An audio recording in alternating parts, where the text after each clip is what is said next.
Orcha, the hidden emerald of India, is situated in the northern part of the Tikamgarh district of Madhya Pradesh.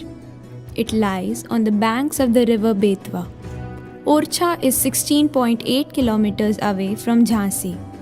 The word Orcha implies hidden, as for many centuries it was shrouded underneath the dense forest until it was discovered by the Bundela chief. While the history of this Bundelkhand region goes back to the 6th century BCE, it was between the 9th and the 14th century that the Bundela region came into prominence. The Bundelas are the Rajput clans who are said to be the descendants of Lord Brahma. The town was established in the 16th century by the Bundela chief Rudra Pratap Singh in search for the new capital for Bundelkhand, and then was commemorated as the capital in the year 1531. The town's fort complex was built under the reign of Rudra Pratap Singh. Other monuments were built under the influence of Rajput and Mughal architecture, which was commissioned by successive Bundela rulers and Mughal emperors, through which they laid the foundation of Bundela architectural style. Bundela architecture had an intimate and indissoluble relationship with the landscape. Visual access integrated the buildings into cohesive urban structures that today is barely discernible, making the imaginative interpretation of the past difficult. The town has been planned in a pertinent method so that all monuments' paths are interconnected with one main street. The town square connects three of the major monuments. The east end leads to the Orcha fort, while the west end leads to the Ram Raja Mandir. Further ahead down the south, the Chhatris are located by the banks of Betwa river. While approaching the Orcha fort on both sides, we can observe vivid and diversified food stalls. Raja Mahal is the first monument to be built in the fort complex and was initiated by Rudra Pratap Singh in the 16th century, but the task of completion of the construction was taken up later by his successors, among whom Bharti Chandra and Madhukar Shah were famous. The Raja Mahal is a splendid example of Mughal architecture that shows the typical stone lattice work and multi-faced arches at the entrance. It is a square planar structure that is further divided into two courtyards.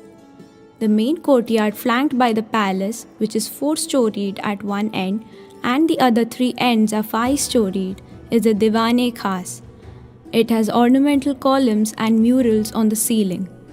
The other courtyard, Diwan-e-Aam, has arched openings having floral patterns carved out in lime mortar and colonnades, which can be accessed by a flight of stairs. The facades of the mahal are unornamented, while the interiors have paintings plastered all over the walls and ceilings depicting the scenes of Ramayana and Dashavatars. The entire structure is marked by towers, elevated balconies, and domed pavilions, which are connected with proportional paths. The Sheesh Mahal was designed as an inn for the royal guest, hence to preserve the immersive tradition of welcoming guests and enriching their hospitality. The Mahal is now converted into a hotel. It can be accessed by the driveway or a long flight of stairs from the Raja Mahal. There were several talented poets, dancers, and musicians in his court, but no one could compete with Rai Praveen. Indrajit was so smitten with Rai Praveen that he constructed a palace exclusively for her. The Rai Praveen Palace is a low 2-storied structure designed to match the height of the trees in the surroundings and has beautifully landscaped gardens.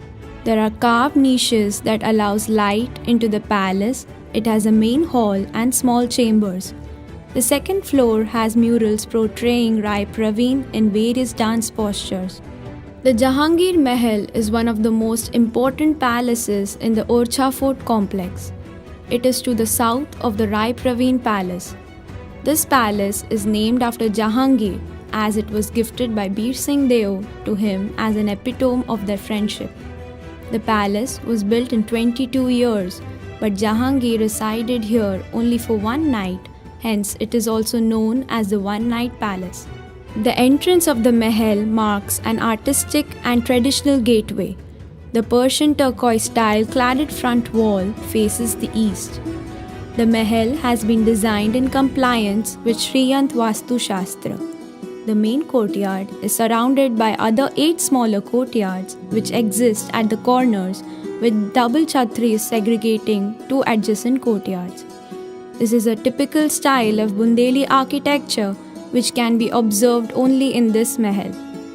The palace is a 3-storied structure marked by hanging balconies, porches and chambers. The palace was predominantly built using red and yellow sandstones which consist of 236 rooms. The Mahal resembles the relationship of the Bundelas with the Mughals, thus comprising of various elements of the Bundela architectural style as well as Islamic architecture such as domes, ivans, jalis, terraces and corridors. Presence of elephant images and paintings gives a traditional touch of Bundeli architecture to the palace. Various buildings were erected in the fort complex, among which the nobility built their houses. Dauji Ki Kothi, the residence of Rehman Datia, is one of the houses in the complex which is to the south of the Jahangir Mahal. The well-pointed entrance archway of the double-storied structure is in the north. It has 2 courtyards and a facade decorated with lotuses on either side of the archway. The gateway has a Gajpristha roof and sandstone chhajjas supported on carved stone brackets. The doorway has carved floral patterns on the sandstone jamb and lintel elephant brackets carved in sandstone to support the lintel. Many other havelis fell to the ruins when the capital was shifted to Tikamgarh. After spending time and admiring the beauty of the Orcha Fort complex, straight ahead is the Machli Darwaza, through which the 3 monuments, Chaturbhuj Temple, Ram Raja Mandir and Dinman Hardol's palace can be visited. While walking through this street, the sweet aroma of sweets, saffron milk and flowers can be experienced. The left side of the street provides sweets and puja materials, while the right side has handicraft shops. Adjacent to the Ram Raja Mandir is the Chaturbhuj Temple. The Chaturbhuj Temple is one of the most fabulous and ancient architectural marvels of the time in the town. The temple was originally made for Lord Rama, but Lord Vishnu's idol with 4 arms was kept in the temple and came to be known as the Chaturbhuj Temple. The Chaturbhuj Temple has crisscross congregation halls for devotees, which stands on a huge stone platform to fulfill the purpose of viewing the Garbhagriha from the Raja Mahal, which proves it to be a lofty rectangular building with a very simple exterior ornamentation and small spires.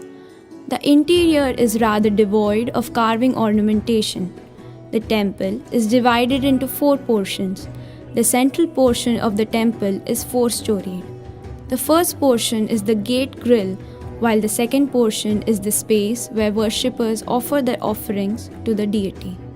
The third portion of this temple resembles a palace in the central portion of 3 of its sides, while the fourth and the last portion is in the shape of a gateway which still remains unfurnished.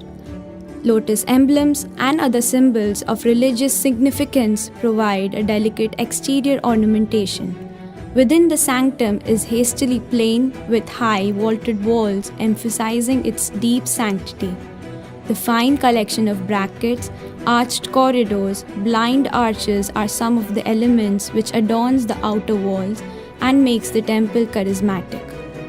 Next to the temple complex is the local market which leads to the entrance of Dinman Hardol's palace and Phoolbagh. The local market is full of religious ornaments, eateries and flowers. The Dinman Hardol's palace is constructed as an exemplar of the love and respect that existed between brothers in ancient times. With all the respect people had for Dinman Hardol, who was a highly religious soul, they constructed the wonderful palace.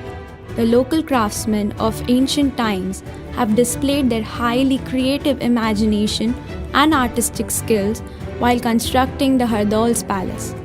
The Baithak in the Hardol's palace is surrounded by the Phool Bagh. The Phool Bagh can be accessed through the Atakhamba Bhavan and the Iron Gate.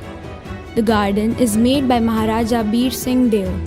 There are several trees which have large bowls with carvings made of stone surrounding them inside the garden. The stone structures also adorns flower beds. Inside these bowls there are numerous drains for irrigation and also used as resting spaces. After visiting the Hardol's palace, the exits lead to the streets of Orchha, which are filled with commercial shops and food stalls. Further ahead the street, the local people reside in their houses, which are normally one-storied and have courtyards in the center. Moving up ahead the street, the Lakshmi Narayan temple can be witnessed. After climbing some 4 longs up the hill, the Lakshmi Narayan temple appears in front of the visitant in full glory. The temple was constructed by Bir Singh Deo and was renovated by Prithvi Singh.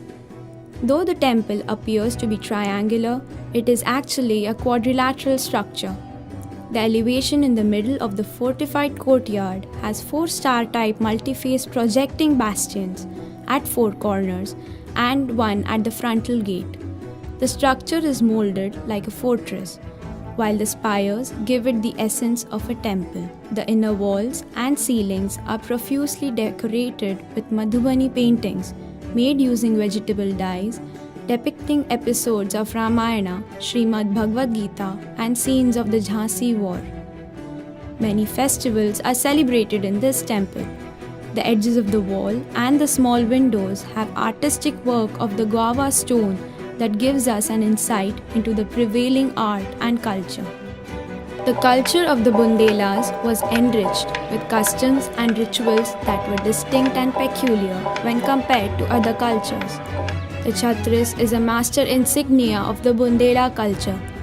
The Chhatris or the cenotaphs are the 15 memorials of the rulers of Bundelas and are laid down in rows along the banks of the beautiful river Betwa to create a picturesque sight for the tourist. The Chhatris are of a pale brown shade of weed, throttle domes and spires because of the sandstones used in the construction.